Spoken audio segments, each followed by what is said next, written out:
It's a tale of two teams. Is this a trap game for the Texans, or do they hold all the cards?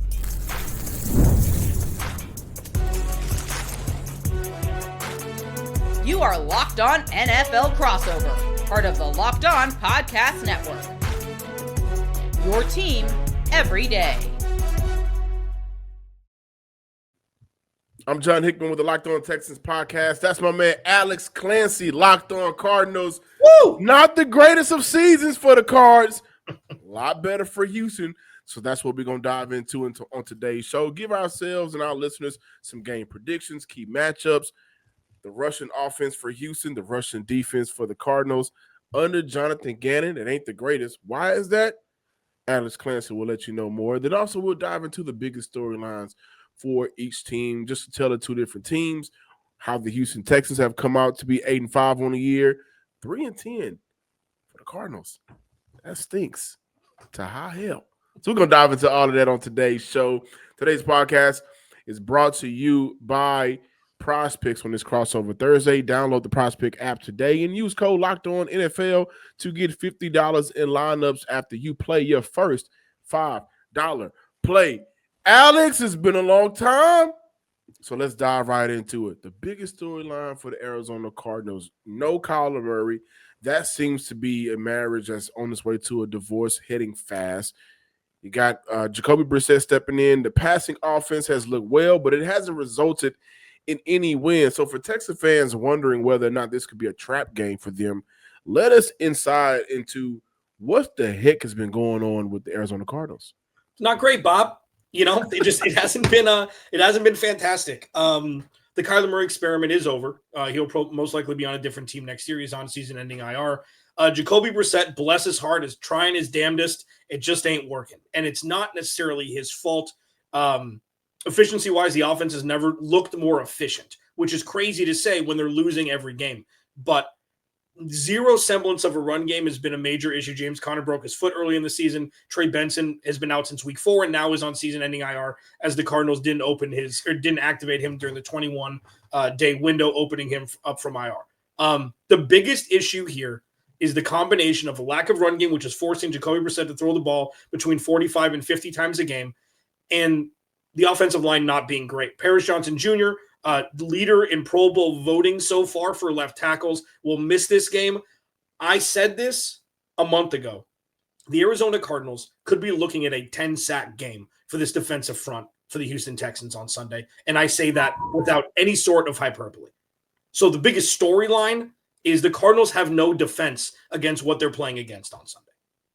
And it feels like they don't have a defense on the offensive side of the ball to, defend the defense, or the defensive side of the ball to maybe stop a running team, a running offense here in Houston that's looking for a way to get themselves going. Not a great outing against their last opponent. They took on, who did Houston take on to beat? Oh, it was Kansas City. Wasn't a good rushing output, but they were able to find a way to put it together. So that's like one of the key matchups. But I also look at the coach and the battle here between DeMeco Ryans and Jonathan Gannon. Jonathan Gannon was linked to Houston a couple of seasons ago. Houston opted with DeMeco Ryans. It has led to 2 playoff victories, 2 AFC South championships.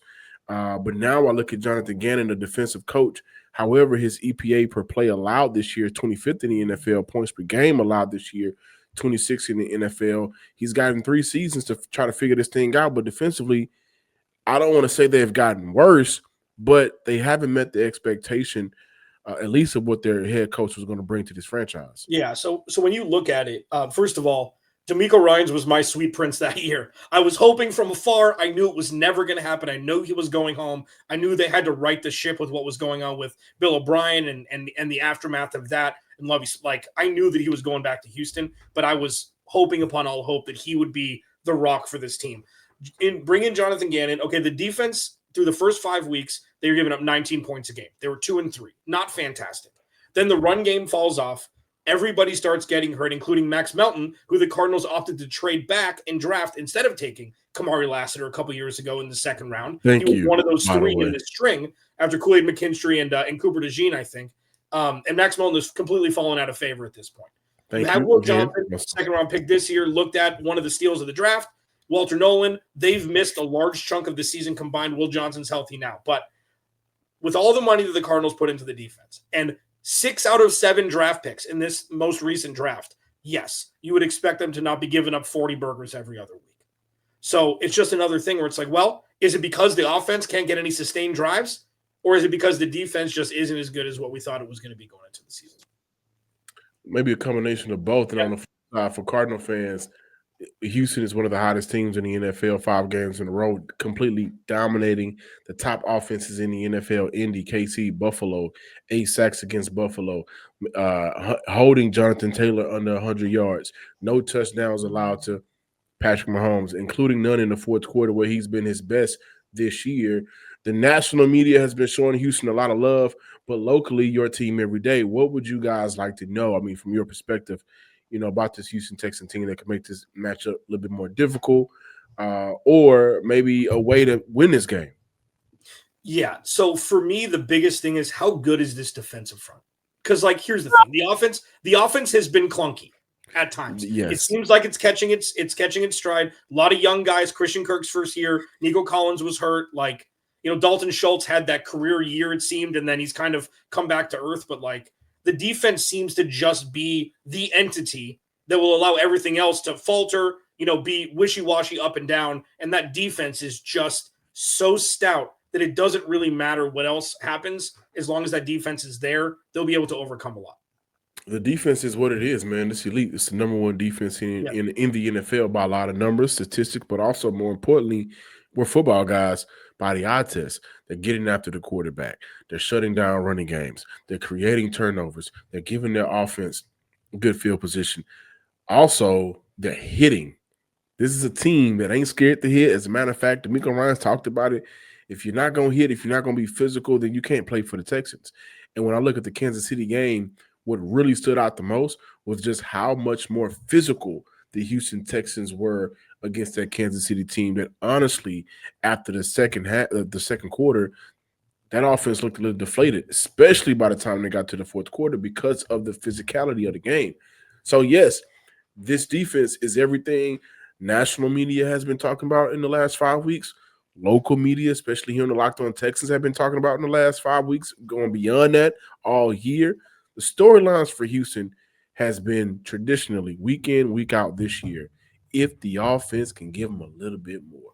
Yeah. And when we say a little bit more, it ain't 10 points. It ain't double digits. It's if you could have scored 3 more points in the third quarter. Mm-hmm. If you could have scored 3 more points in the first quarter. If you could have actually scored a touchdown on one of those opening drives and had a better red zone impact on the game. That's all. I'm going to add to that by saying this before we move on, look at the key matchups. I had an opportunity to speak with Azeez Al-Shaair in the locker room a few weeks ago, Texans linebacker, who's played some phenomenal football for Houston, one of the more underrated players on the team and around the league. You know what he told me? D'Amico Ryans had a challenge for us. The challenge was everybody's calling y'all this number one defense. But on 2 occasions this year, the Texans' defense has been on the field to close out the game, and the offense has been able to score. Tampa, Denver. And since then, these one-score victories, even when the defense is on the field on the last possession, has all been dubs for the Houston Texans. So that's the type of defense the Arizona Cardinals are going to have to face. And that's scary because Jacoby Brissett, who's only started in 8 games this year, is tied for 7th in the league in sacks. Yeah. It could get very scary very early for the old man. He's 32, okay? He's not 100, but he is a sitting duck up there who also led the team in rushing last week. Not fantastic. That's not going to win you no games. And after this game, he may be 32 right now. After this game, after that ice bath kick in, after Will Anderson and Daniil Hunter get after him, I guarantee you that body going to feel 73. Yeah, you're probably so right. let's dive into the key matchups when we return. Russian offense for Houston, can they get going against a weakening Russian defense? And also just some more in-depth outlook on what's going on with Arizona and the Houston Texans.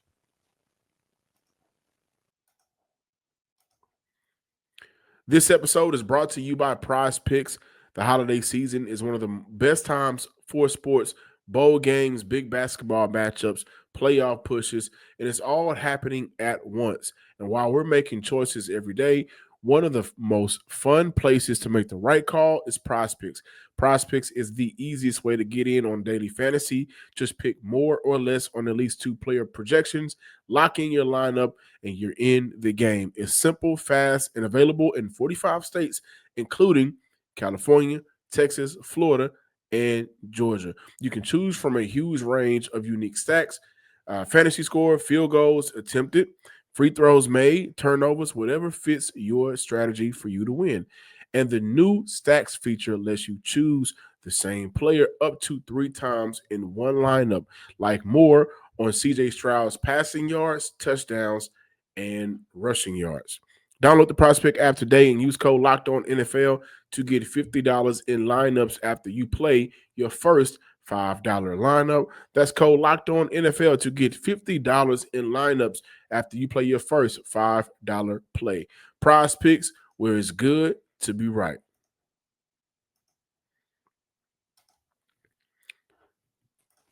Welcome back, Cardinal fans. Welcome back, Texan fans. We're talking football. I'm John Hickman. That's Alex Clancy, Locked On alums. But it ain't been pretty for them Cardinals lately. And the thing that's really stood out to me, teams are just kind of able to run over you guys, man. You guys are allowing 4.5 yards per carry defensively. Was it 140 on the ground this year? It's an extremely high number. And for the Houston Texans, they don't have runners that will just run for 100 themselves. It's been a unit collective where this guy's getting 45, this guy's getting 35, and CJ Stroud has done a good job this year. He's going to add in 30 to get to that overall number. So for you guys, for the Cardinals, has it just been one runner just going crazy, or has it been a run by collective? It's a little of both.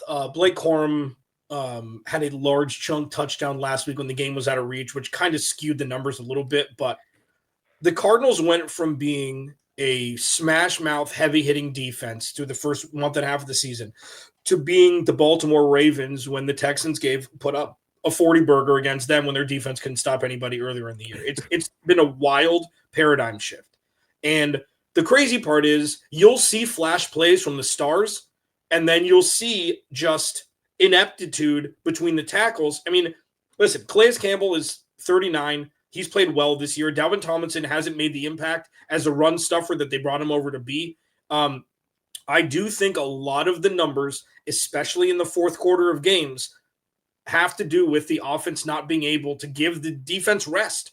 Like, truly, it sounds dumb, but like, these guys are human beings. You're an athlete. You're with these guys all the time. Like, the Cardinals, here's the stat, and this is gonna tell you everything. The Cardinals, 8 of their 11 possessions last week were comprised of 5 plays or less. Okay, which isn't great. One of them was a touchdown drive, but doesn't matter. 5 plays or less. On 5 of those 8, the possession immediately following that resulted in a Rams touchdown. So it's like, if the defense doesn't have a shot to rest, they're going to have no shot, regardless of how much talent's on the side. So yeah, run, throw, it's all kind of fallen off the wayside at this point. And the problem is it looks different every week. So you can't diagnose what the exact problem is, which is a huge problem in and of itself. For Houston, I think, like I said before, I think this is a perfect opportunity for them to get the ball rolling. Offensively for Houston, Cardinal fans, and y'all not gonna want to hear this. When they are able to run the ball effectively, it's a totally different offense. Coming into this game, I have the numbers against Denver. 77 rushing yards, 2.8 yards per carry. Against Tennessee, the second go around, 75 rushing yards, 3.3 yards per carry. Seattle, 56. The Kansas City Chiefs, 82, 2.6 yards per carry. The common theme in all of those games, Zach Allen on the inside. Yeah. Jeffrey Simmons that second go around on the inside. Byron Murphy, Leonard Williams on the inside. Leonard Williams just balls out wherever you line them up. Chris Jones taking over that third quarter. I don't see that happening from a player on the inside from the Cardinals, and that's no disrespect. But when the Texans are able to run the ball at a good average and a good amount, then that opens up the play action game, and that's when CJ Stroud has probably been his dangerous this year. Now, this could be a trap game for Houston, right? And you think so? What? You think it could be a trap game? Listen, it could be. Every week in the NFL is a trap game. Yeah. Right. But what I do worry about is one guy that could completely kind of wreck this game and break it open or keep Arizona in the game. Trey McBride has been great for you guys this year. Also, Wilson has been great for you guys. So the playmakers that the Arizona Cardinals have, I know you mentioned in the first segment, the passing offense is at a high rate, so they're getting those opportunities. What about those two players that Texas fans need to know about? Dortch has also been playing good football for you guys in the return game as well. Yeah, and unfortunately, he got put on IR recently. That's a recent occurrence. So the problem here is Michael Wilson, third-round pick out of Stanford a couple years ago, hasn't really been given the opportunity to do what he's doing now. So the combination, the infusion of Marvin Harrison Jr. being hurt, Jacoby Brissett throwing the ball down the field more than we ever saw Kyler Murray do over the last couple seasons, and his, dare I say, elite route running ability allows for this. Now, the smoke screen with all the numbers, if you got him in fantasy football, you know he's a league winner at this point. Like, it's just one of those rare occurrences. But this dude is super talented. We just haven't seen, 14 for 175 ever. He didn't do it in college. He didn't do it now. But when there's only two dudes, in Trey McBride, who's all pro, and Michael Wilson, who could be looked at as wide receiver one if Marv doesn't come back for the rest of the year, like, this is a serious situation that I know Derek Stingley, I know Jalen Petrie, I know Kamari Lassiter. It hasn't mattered. The dude's open, and Jacoby Brissett throws him the ball. So, yeah, those are the two. Unfortunately, you got to wait. You got to protect Jacoby Brissett for 3 seconds so the routes can mature down the field. And if you can't do that, you're not going to be able to get on the ball. So it's a chicken or the egg situation. It's like, is it going to be really good and you're going to get protection, or is it going to be really bad because you don't? It's one or the other.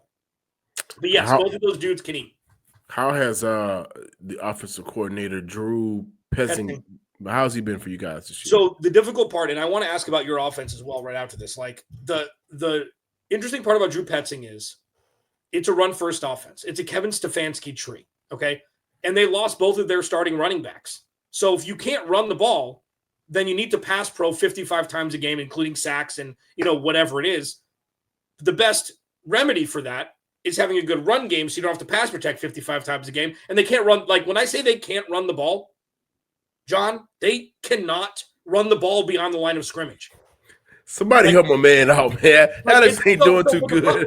See, what sucks is like the good is really good, okay? The good is outstanding, but it's marred by all this stuff that's not at this point, and that's the convolution of the 40 burgers that are putting up, 3 out of the last 5 weeks they're giving up. It's been a far cry from earlier in the season. But like with the Texans, so talk to me about this. So for me, obviously, it's Will Anderson and it's Daniel Hunter. It's Alshire, like the guys you were mentioning on top of the DBs. I really would have liked Paris Johnson Jr. to play in this game so we could, see that trade from a couple years ago. I think both teams won. And Paris Johnson Jr. is going to be all pro forever. Like, I think he's going to be great, and Will Johnson is, already there. Talk to me about how you can stop these guys. Like, if you can say you can't, like, of the weaknesses that could be there for these guys, outside of bringing 6 offensive linemen every play and just running jumbo and just running the ball up the gut, like, how can you stop these guys? Well, stop is a I don't know about the word stop, but when I look at how Buffalo lost that game, obviously 8 sacks. There was not a lot of double teaming going on, especially on Will Anderson Jr., who is so relentless. You kind of need a guy to block him, but you also need a guy to kind of stop his momentum as he's continuing to get going as the play is going. A couple of sacks that he got on Josh Allen was just him getting up and running around and going to find him. Yeah. So if I was to give any inside look on how to stop either of those guys, chip blocking it will help. They are chip block at an extremely high rate. I had the number in front of me somewhere, but I lost it. Double teaming is always going to help. With Will Anderson, you can't run at him, right? The whole talk about Michael Parsons and what his value to the league, right? You run at him, you can kind of neutralize him. However you feel about Michael Parsons, you can't do that with Will Anderson because he knows how to defend the run. And coming into the league, I thought he was a better run defender than pass rusher. With Daniel Hunter, you can't necessarily run at him as well. I just think age right now kind of doesn't allow for him to attack the run as much as he would in Minnesota, maybe last year, but he's still a good run defender. The only help is you got to bring in a guy to chip him. You got to bring in a guy to double team him, And what I love about the D-line is they're going to command that attention. And so to put it back to you guys, when I look at the offensive line, the D tackles for Houston have done such an amazing job. They just lost Tim Settle Jr. to an season in the injury. He was playing great football for Houston. Tommy Togiai playing good football. The D tackle unit has been so underrated because there's not a lot of household names. However, when the running backs have to get shifted back inside or the quarterback is having to step up, the D tackles have been there to make a play. And that's why that D line is so ferocious and hard to block. Everybody is where they need to be at the right time to make a play.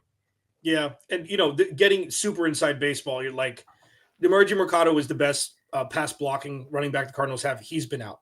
Tip Ryman, who is a kind of a much maligned third round pick out of Illinois from a couple years ago, has been he went viral for a preseason block on a defensive end where he just threw him into the ground like he was a rag doll. He's been out because he had a compound fracture during the first 6 weeks of the season. So that would have been the dude that would be able to do that, be the utility guy. And Trey McBride's got to run routes. He's the next best pass blocker, but he's got to run routes. For me, and I know we got to pivot to keys to victory and everything.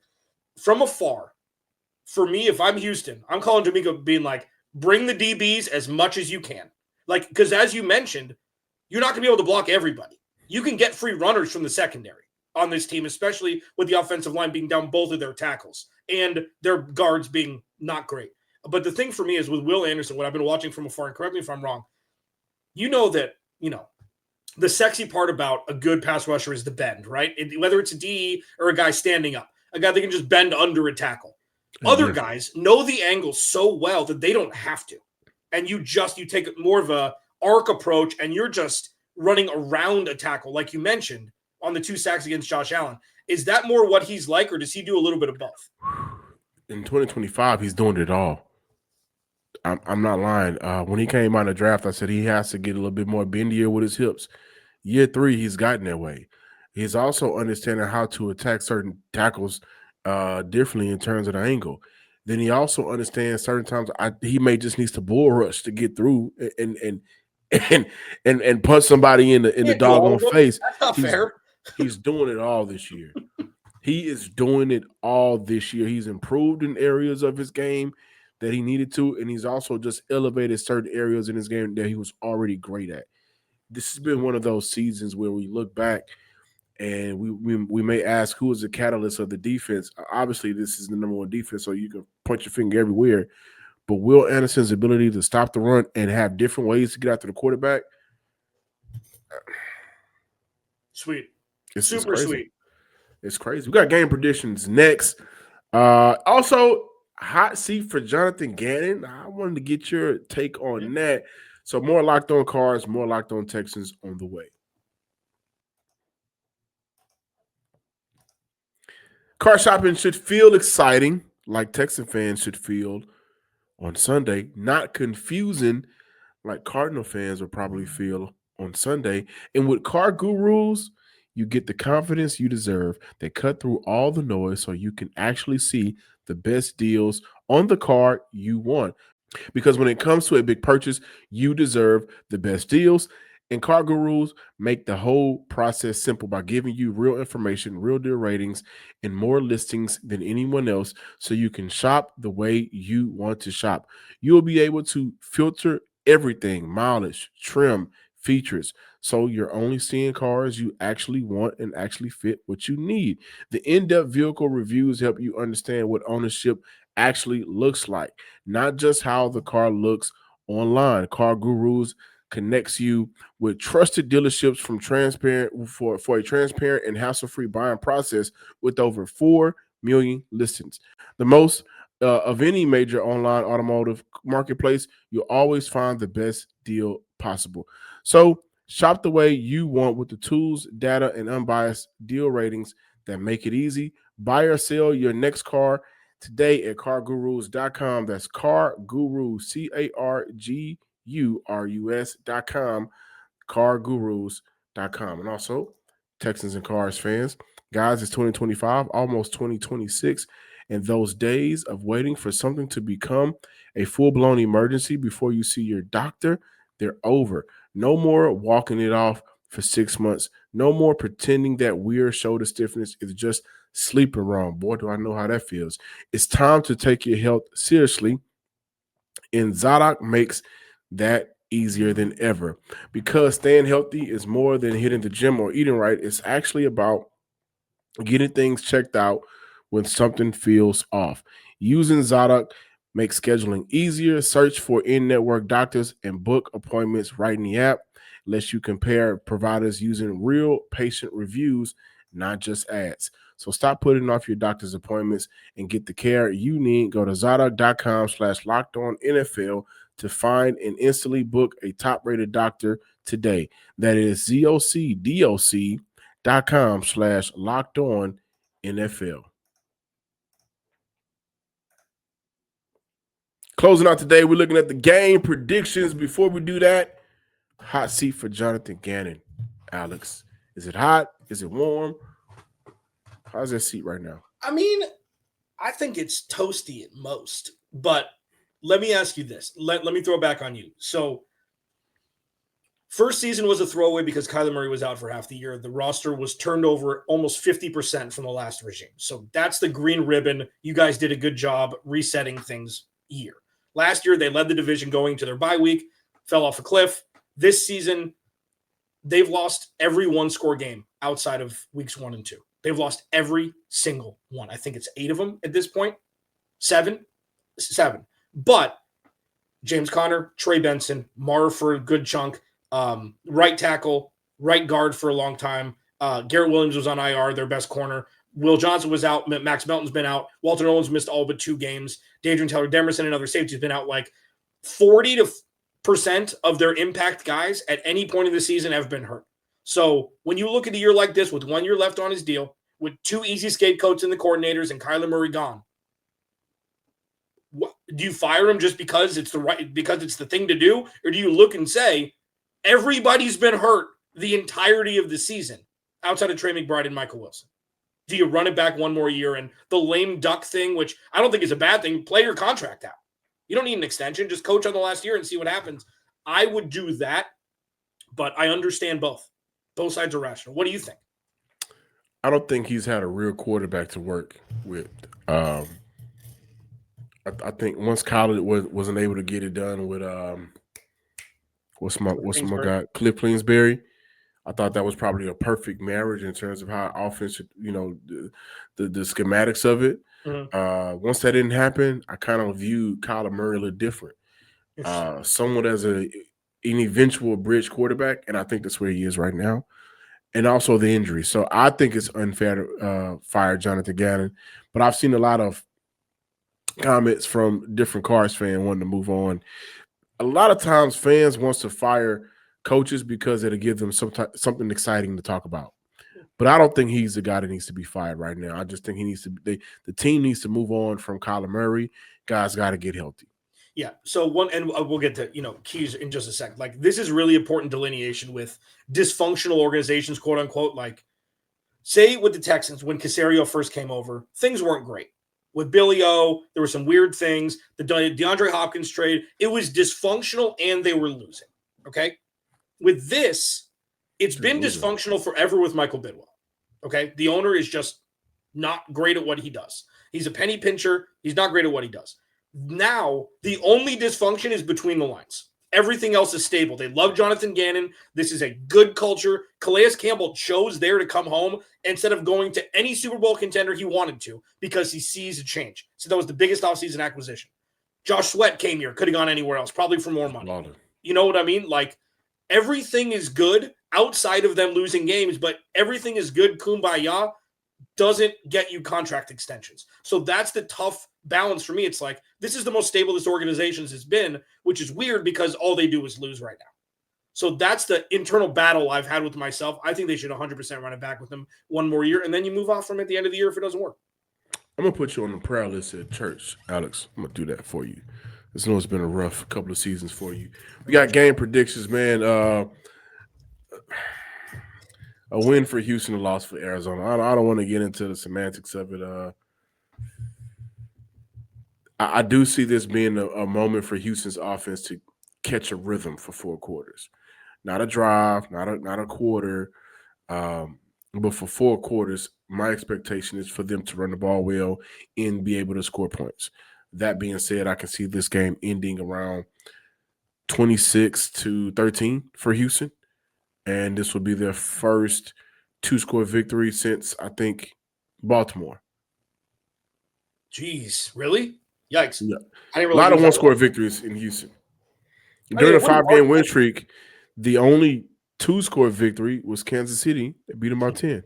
So everything else, the defense has been on the field to end off the game because the offense has been able to score points. That's been a theme. That's how great this defense is. Yeah. See, that's going to be the big thing for me to watch is how many points are the Cardinals going to give up, or can they get C.J. Stroud out of his kitchen, getting him on the run, and see if he can make a mistake or two. Woody Marks hasn't been good, right? Like for what you thought he was going to be after that first breakout game where he had a long touchdown catch and run or a long touchdown run. It's like, all right, it's time, everybody. We finally got our dude that's not going to be Nick Chubb and not going to be Joe Mixon.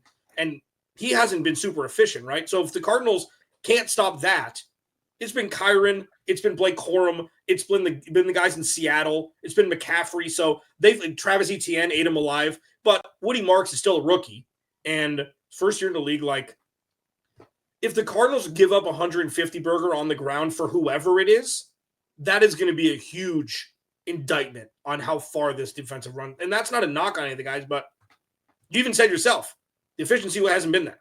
Yeah, no, I agree. Yeah, so it's both of the defenses. And if the Cardinals put 3 points up against his defense, like, well, yeah, it makes sense. That's the game. Do you want to throw a score out, or you're just looking at? I think the total points will be under 40. I don't know what it's going to look like, but I think the total points will be under 40, which very well could be 30-10, 30-9. Yeah, something like I did just say 26-13. That's 39 right there. Yeah, that's right. Yeah, I just don't think it's not going to be a boat race team one way or the other. I mean, the Cardinals, yeah, I just don't. But yeah, I don't think it's going to be close. Last message to Cardinal fans or maybe Texan fans before we go. Appreciate football because it's going to be gone before you know it. That's the best way to do it. Thank y'all for watching today's episode of the Locked On Texans and the Locked On Cardinals podcast. 2 of the Locked On alums, thank you guys for making the Locked On Texan podcast the #1 sports podcast in the nation. We really appreciate it. Until next time, Cardinal fans, Texas fans across the nation, peace.